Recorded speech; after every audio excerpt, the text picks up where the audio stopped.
Buenas tardes a todos y bienvenidos a este café de música y ciencia, una serie de conversaciones que estamos celebrando con motivo del Día Internacional de Acción por la Salud de la Mujer. Estamos teniendo la oportunidad de charlar un ratito con investigadores y profesionales al frente de proyectos de investigación que están evaluando el impacto de la música, de la voz y de la creación en la salud mental de las mujeres y en concreto de las mujeres madres y de sus bebés. Tenemos en conversación a la doctora Rosie Perkins, es doctora por la Universidad de Cambridge y sus intereses de investigación se centran en el arte y su impacto en la salud. Es profesora de Ciencias de la Interpretación en la Royal College of Music de Londres, donde es también miembro honorario, la nombraron miembro honorario en el 2019. Está a la cabeza en esta misma institución del vanguardista programa de posgrado de Ciencias de la Interpretación, que se desarrolla con una alianza con el Imperial College de Londres, donde también es investigadora honoraria.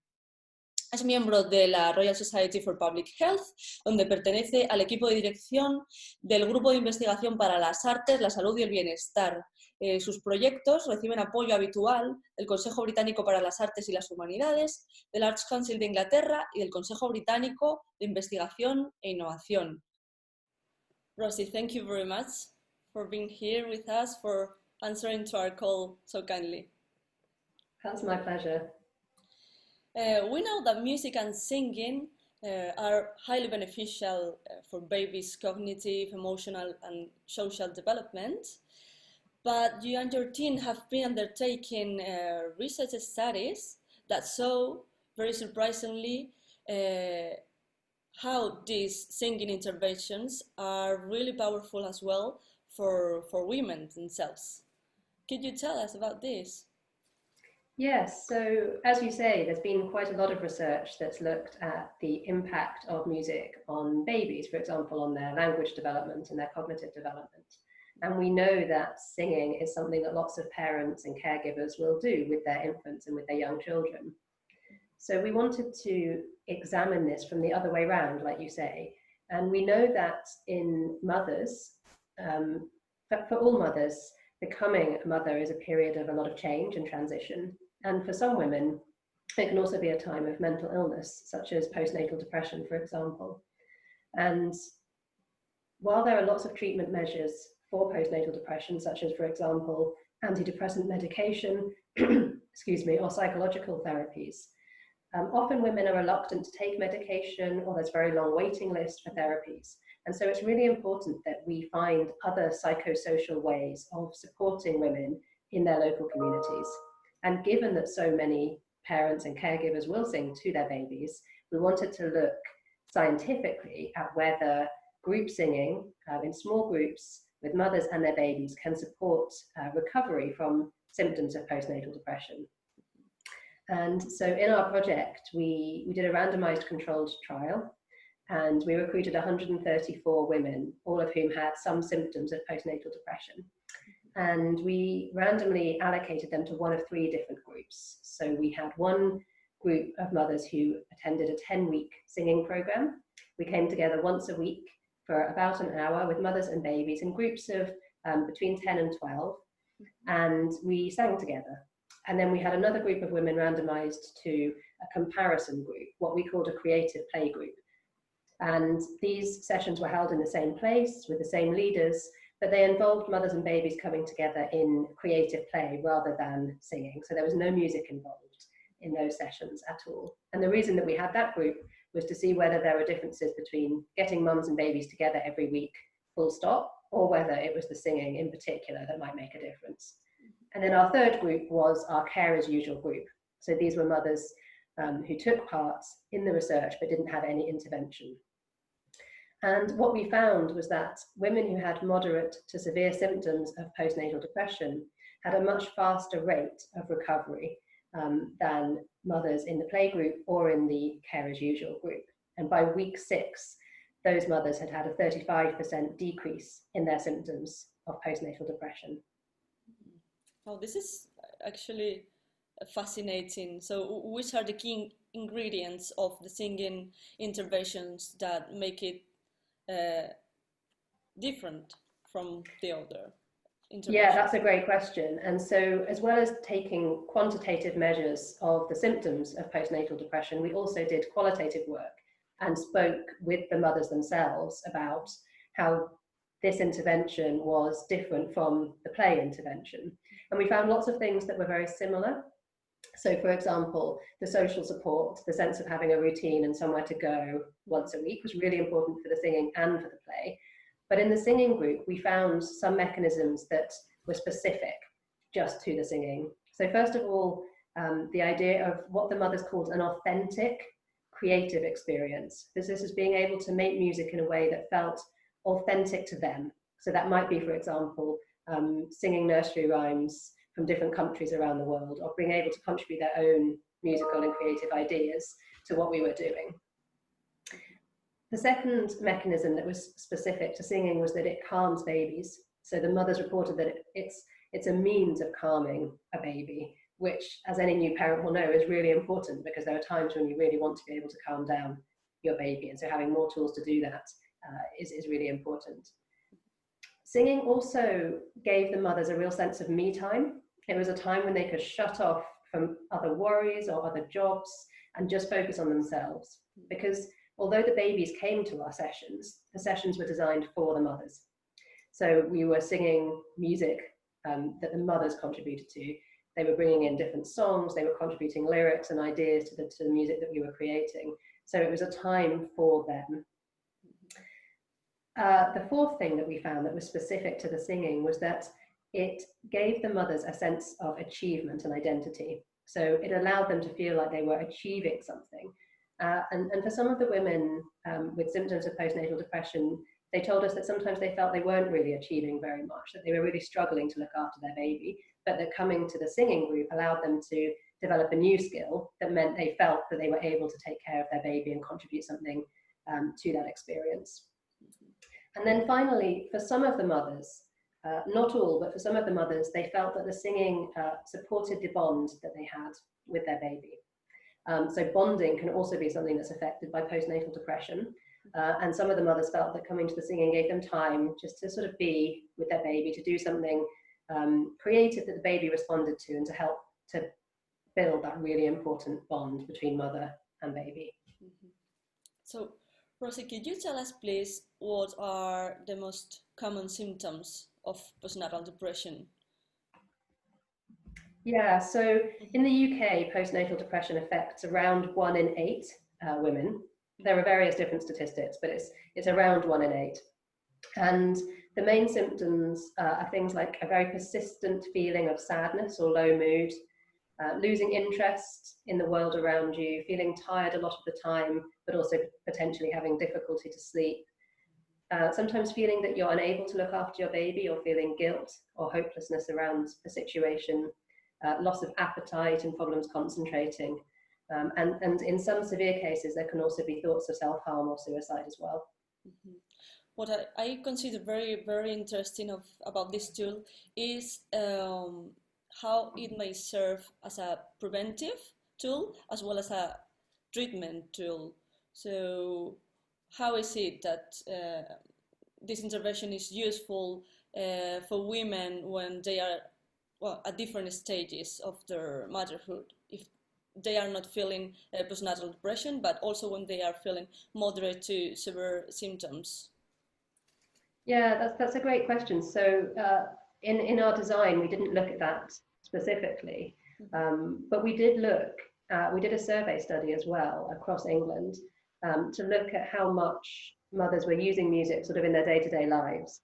And we did find some associations between singing to babies at home and reduced symptoms of postnatal depression, and also enhanced well-being. So there is some sort of associative evidence that just generally engaging in singing with your baby outside of these sort of group settings can also be really important, just in terms of improving mood and also improving well-being, which is really important as well. It's not just about the absence of symptoms, it's also about feeling good, feeling positive, being able to function. So although we didn't look at this intervention with women at risk of PND, it would be a great study to do. And we know that one of the main risk factors of postnatal depression is a sort of lack of social support. So the fact that this intervention offers social support, but in a way that's perhaps more accessible. It doesn't require necessarily a referral. It doesn't mean having to have a particular type of therapy. It's a community-based intervention, which for some women may feel more accessible and more possible. Mm-hmm.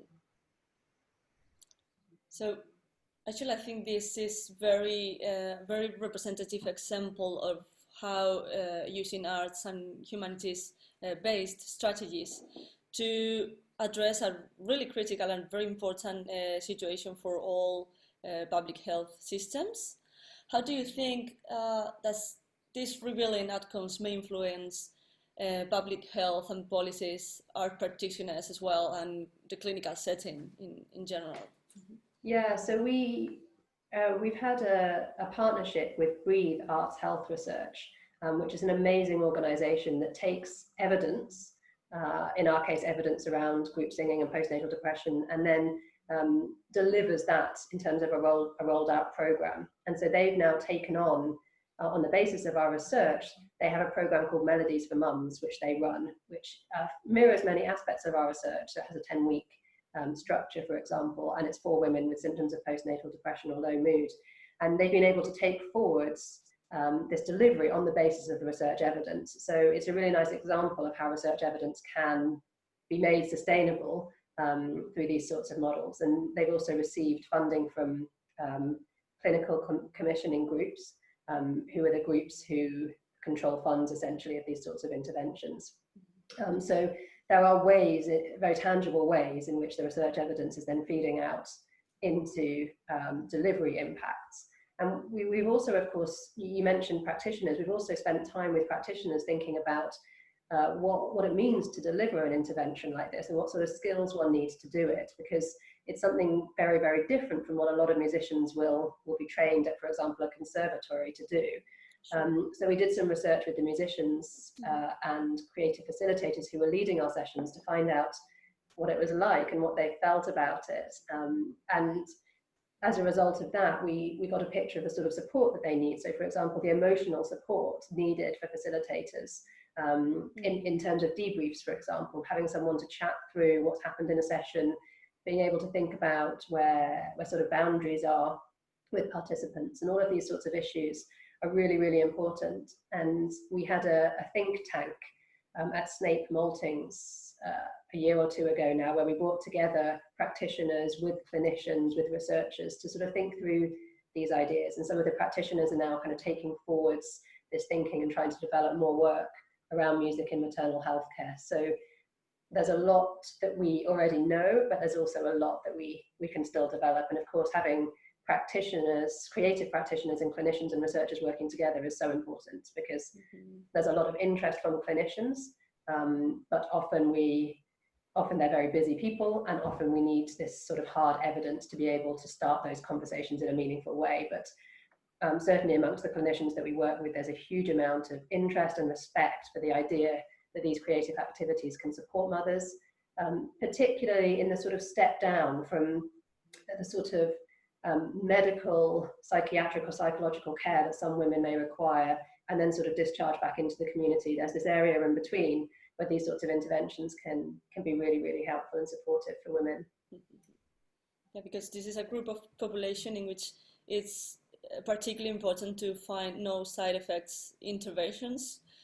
So yes, now the World Health Organization has made a special call for arts and culture to use and to make proposals of using arts for health. So I think this may be very, very informative for this context. And one of the things they were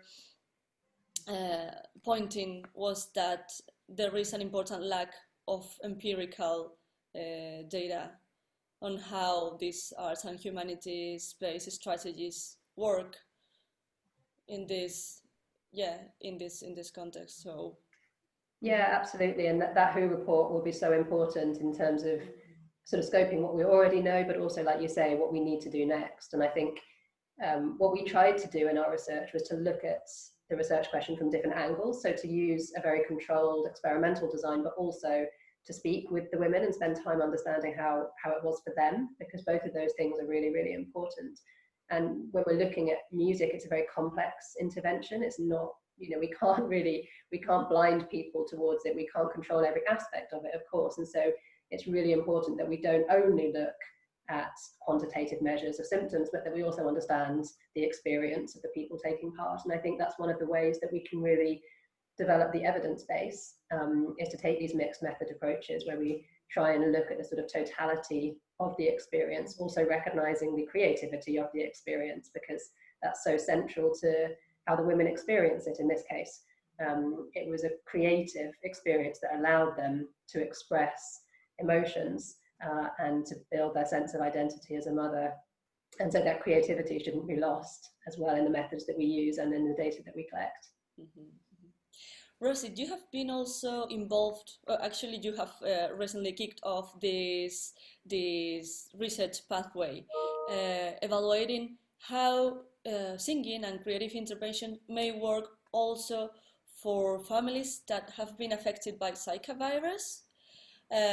Although I know this research pathway is just starting, could you tell us a little bit about this? Yeah, so our Music and Motherhood work was funded by Arts Council England, but this new project is funded by the British Academy, with my colleague Dr Tanya Lisboa leading the project. And what we want to do is to work in Brazil to look at families with children who've been affected by the Zika virus, to understand how group singing, very similar to Music and Motherhood, can support those families. So the idea is that we'll work with families who already are coming into the hospital for various psychosocial interventions, but not yet music, and incorporate singing into the interventions that they receive and monitor the impact on well-being and also on perceived mother-baby bond.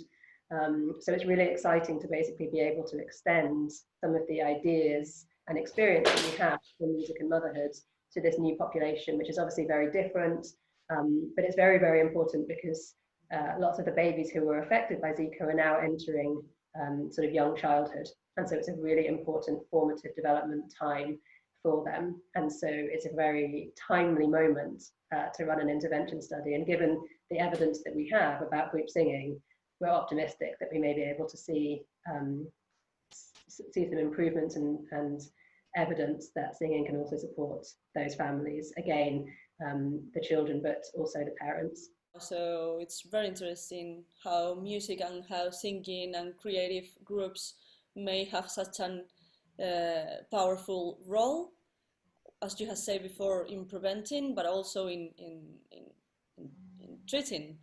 So very, very critical situations. Yes, and in terms of the preventative aspect, another project that I'm working on is called Pro-Mimic, which is around meaningful music making in healthcare contexts. This is in collaboration with colleagues in the Netherlands, Dr Rineke Schmilder. And we're looking, in our case, we're going to look at how we can make music with women who are hospitalized during pregnancy. So women who for some reason have to be in hospital during pregnancy, we want to work with them to do personalized improvisations. So going in and spending time with them musically and responding in the moment to what they're feeling and what they want, which might be total escapism, just, you know, take me to a beach, I want to imagine I'm somewhere else, or it might be, you know, responding emotionally to how they are that day.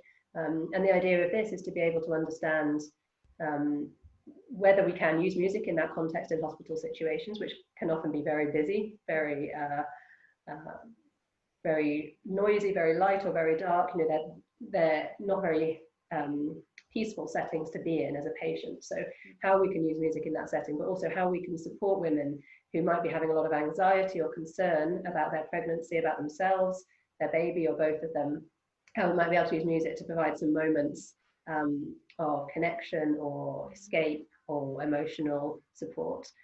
So that's a project that we were just getting up and running when COVID-19 stopped us. But hopefully in the future we'll be able to get back to that project and start looking at how we can support women in pregnancy in hospital context as well. And what are you expecting on, or you have actually measured, what kind of physiological effects have singing for women? Yeah, so we did an experiment alongside our main RCT, and we asked women to come in for one session of singing and then one session of play, either singing first and then play, or play first and then singing. Mm-hmm. And we took saliva samples to look at stress hormones after each of those conditions. And we found that in the singing condition, women's stress levels decreased, and their positive affect increased, and their negative affect decreased. And they also reported a stronger perceived closeness to their baby than mothers in the singing group. So there is some preliminary evidence that group singing can also reduce stress hormones. And obviously there's a much bigger, wider literature around that as well, that I've not been involved in myself, but some of my colleagues have, that have also suggested that singing and group singing can reduce stress hormones physiologically. So there is some emerging evidence around the physiological impacts of singing and indeed other forms of music making as well. Yeah, because we know that mother-infant bonding is key for baby survival and development. So that's fantastic that this kind of intervention may achieve such an impact in bonding. So very, very interesting. So thank you very much, Rosie. I don't know if there is a point that we haven't covered and you would like to highlight or to tell us. Maybe I could just finish with some quotes from the mothers themselves, some of the things that they said to us, because I think they explain it so well. So this is one quote that I really like from one of the mothers in one of our singing groups. She was talking about identity of being a mother. And she said, I think feeling, you go from work, which is another identity, and then you go a bit lost into a motherhood identity, where you know your role, but you probably don't know what it means. Having songs helps you to be able to add to your purpose. You've got some strings to your bow. We're all great mums, but sometimes you feel like you're not. If you come to something like this, the singing, you feel like you've got different songs and things that you can use.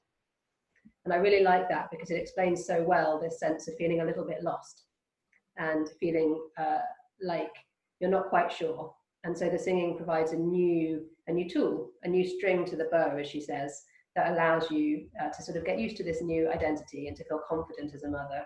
Yes. And there was another one that I really liked. This mother had a baby who had been unwell and had been in and out of hospital. And she was explaining, I'm just trying to find the quote, she was explaining about how she used the songs in that context in the hospital. She said, just this weekend we were back in the hospital and she was having to have blood taken and she was going mental, and I found myself singing the folk lullaby song to her, and it just gave me something that I might not have, I don't know, a nursery rhyme or something I might not have thought to do. Something about the repetitiveness and the fact that we've done it lots of times, it made a difference to have that. So again, this idea that it's a new tool, something that she could use in that moment to help respond to that really stressful situation with her baby getting very, very upset in the hospital.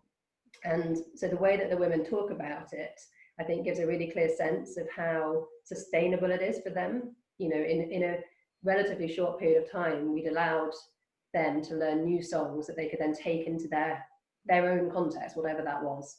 And that's, I think, a really powerful part of an intervention like this, that it stays with the women and they adapt it and make use of it as they need it. Yeah, most of interventions when the baby is born are taking care of baby's health, but many times women are shadowed by their motherhood role. So this is vital, and I think this is a main question for public health, taking care of women's and new mothers' health. So this tool is fantastic. It's fascinating actually how they can feel themselves and how their women role is and their wishes are put at the front. Yeah, absolutely. The last quote I'll share just summarizes that basically. This woman said, everything is for the baby. You go to a class and it's always for the baby. Then you go out and meet for coffee with your friends and you talk about your babies. But singing is good for the baby, but at the same time, it's something for us as well. And I think that sort of summarizes what you were saying, this feeling that as a mother, your needs are often put sort of below your baby's. And it's psychosocial interventions that prioritize the mother can also be great for the babies, but give the mother the time and space to just be herself and to think about what that means now for her. If the mother is okay, the baby will be probably okay. Yes. Hopefully. Yes. Okay. Yeah. It's so important for the whole family. Yeah. So thank you very much, Rosie. It has been really emotional to listen to those mothers' reports, and thank you very much for sharing your research and your experience with us. Oh, this is a fascinating line of research, and it's wonderful to share it and to make it accessible to the world, so to know how you are working and how this is actually playing such an important role for society and probably for public health in the future steps. Well, thank you so much for having me. It's been really nice to talk. Thank you very much, Rosie.